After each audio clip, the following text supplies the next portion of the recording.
ဝယ်လာတဲ့ငါ20သားကိုရေးဆေးမယ်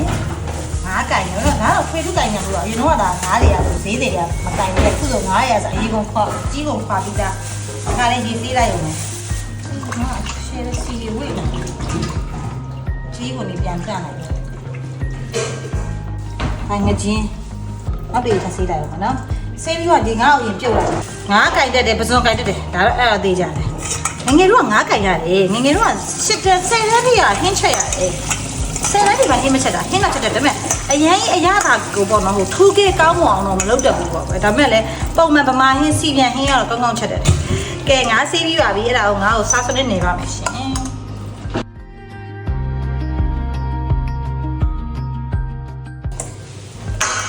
ငငယ်တော့စားစနစ်အချုံမုံနေတာပေါ့နော်ဒါပေမဲ့တိတ်ပြီးတော့ပြစ်သွားနည်းဟိုတက်ကြီးတော်လာမလို့နည်းနည်းလေးအဲ့လိုအချုံမုံဖြစ်နိုင်တာအဲ့လိုနည်းနည်းရှော့စားတယ်ပေါ့နော်မိသားစုတွေမှာနည်းနည်းရှော့စားတဲ့အချင်းရှိတော့တိတ်ပြီးမထည့်ဟင်းခတ်မုံလေးပါလိုက်ရဲ့ချက်ချင်းသူကသွေးလေးသွားတယ်အဲ့ဒါကိုမခံစားနိုင်လို့တိတ်ပြီးတော့နောက်ပိုင်းတိတ်မစားဖြစ်တော့ဘာလို့အရင်တော့ဆိုလွန်ခဲ့တဲ့9မိနစ်ကအလိုအပြုတ်တွေစားတာများသွားတော့လေအဲ့တော့အဲ့လိုနည်းနည်းလေးဟင်းထဲမှာဟင်းခတ်မုံပါတယ်ဆိုတာပါသွားရင်ကိုသူကချက်ချင်းသွေးလေးသွားအဲ့လိုမျိုးဆိုတော့ထည့်တော့နောက်စမင်းမုံလေးနဲ့စားနည်းနည်းလေးပဲထည့်လိုက်တယ်ငါတိရညံအောင်ပါလေအဲ့ငါတိကြိုထားမယ်ဒါလေးနဲ့ပြီးငါတိကြိုနော်ပြပြီဒီစပလင်3ညောင်းတစ်ထောင်ပေးရတယ်စဉ်းစားကြည့်အမှန်ဒါလို့ဘာမှမဟုတ်ဘူးဘာမှအဲ့လိုကြီးဖြစ်ရမယ့်အရာမဟုတ်ဘူးအစားအသေးယူဖို့ဆောင်ရေးတွေရောအစားစားအရာလို့ပေါ့နော်ဈေးတွေမြင့်နေတဲ့ခါကျတော့ဟိုဒါဆိုစပလင်ကအနံ့ပြအောင်သုံးတာဟင်းထဲမှာပေါ့နော်ဆိုတော့ဘာအဲ့ဒါတော့မှ3ညောင်းထောင်ပေးရဆိုတော့စဉ်းစားကြည့်တော့ခုခေတ်ကုန်ဈေးနှုန်းอ่ะဆိုရင်ဖြစ်ဘာတွေဖြစ်သွားပြီလဲဆိုတာမဲချိုးတော့ပြ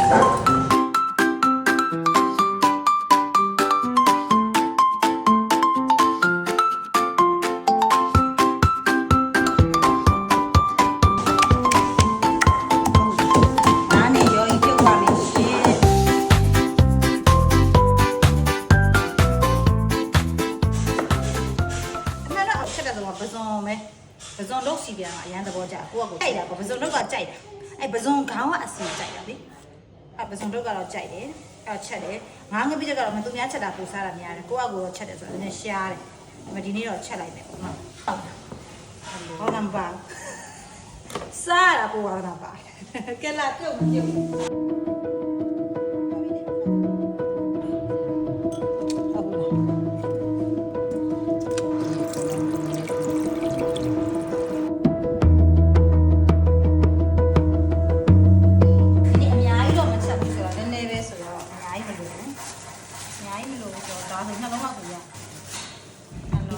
ဖြောမှာမနော်ပြုတ်တယ်တော့ဆင်းရဲနေဒီလိုဖြောလာဆိုတော့တယောက်က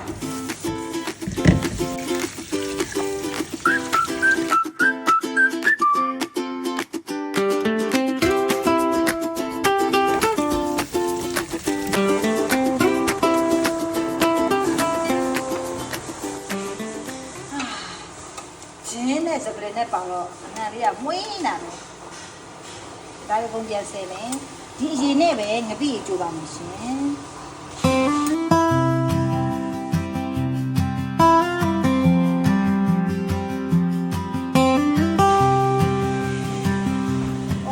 ပူလိုက်တာ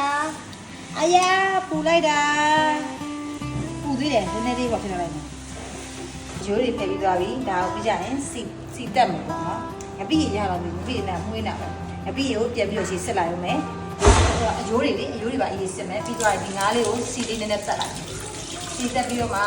ငါငပိနဲ့ရှုံး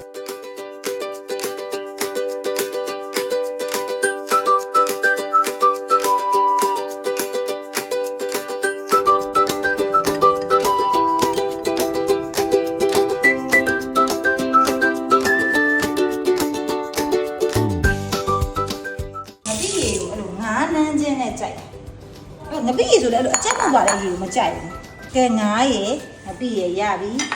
အဲ့တော့အဲ့ဒီဟာကိုစီတက်ပြီးတော့ချက်ငါးငပိချက်ဘာဖြစ်လို့မသိသေးဘူးကြည့်ကြည့်အောင်တက်တော့မြူထားမယ်အဆက်ကတော့မကြိုက်ဘူးဒါမဲ့လည်းထည့်မယ်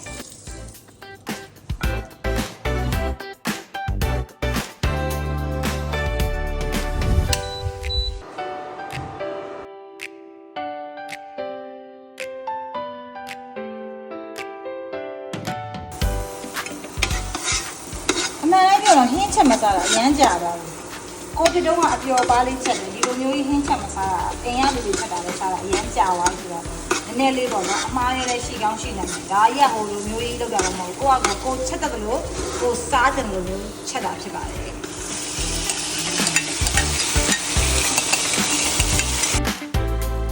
အစင်းအင်္ဂါကြည့်ရင်ဒါတော်တော်အောင်မြင်နေမှသိတာတော့ငါးငပိချက်ဖြစ်ပါတယ်ရှင်ထပ်ပြီးတော့ထည့်ပါမယ်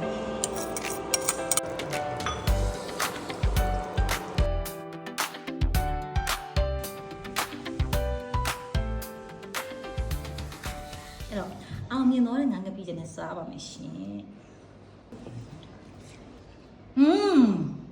ရုံးသူရောအစင်းစားရအောင်တက်သွားကြောက်မမြင်နေရထမင်းစားရင်အဲ့လိုမျိုးပေါ့လက်နဲ့စားတာဒါတော့ကြတယ်အိမ်ထမင်းအိမ်ဟင်းပေါ့နော်ဒါမျိုးဆိုကွာတိလားငါငပိချက်ဦးနဲ့ကဟာဟင်းမပါဘူးလားဟင်းမလို့တိုးစရာအကောင်းကောင်းတယ်လို့ပြုတ်တိုးရတယ်တိုးစရာကောင်းကောင်းအဲ့ဒါနဲ့အဲ့လိုငါငပိချက်နဲ့ဆိုရှယ်ပဲတကယ်ကြိုက်တယ်ဟာဖုန်းအတောင်းကြော်နှစ်ပေါင်းကြောက်ကြပါငါ့ကောင်းမှုပါတယ်ငပိရ1500ဘောအများကြီးပို့တယ်ကွာပုံမှန်ဆို1500ဘောတော့မကုန်ငါ့ဘောတော့ထင်ရတယ်ပြီးတော့သူကပြရ2000မို့လေးလုံးလောက်ပြရပြီးတော့သူကတဲ့2000ခရမ်းပြ900ဘောဒါ1000မို့ဆိုတော့1000ဒီမှာက1000ရယ်1500ဆို1500 1500ဒါငါ12000သူကတဲ့2000ဆိုတော့14000ဒါ1000 15000ပြီးတော့တရတဲ့2000 19000ဒီဟာ19000ကျပါတယ်ရှင်ကျေးဇူးတင်ပါတယ်အားလုံးပဲစားကြပါအောင်ရှင်ငြိမ်ရှက်ရင်နဲ့အရန်စားလို့ကောင်းတဲ့ငါးငပိချက်ဖြစ်ပါတယ်စားရမှာကောင်းစားတော့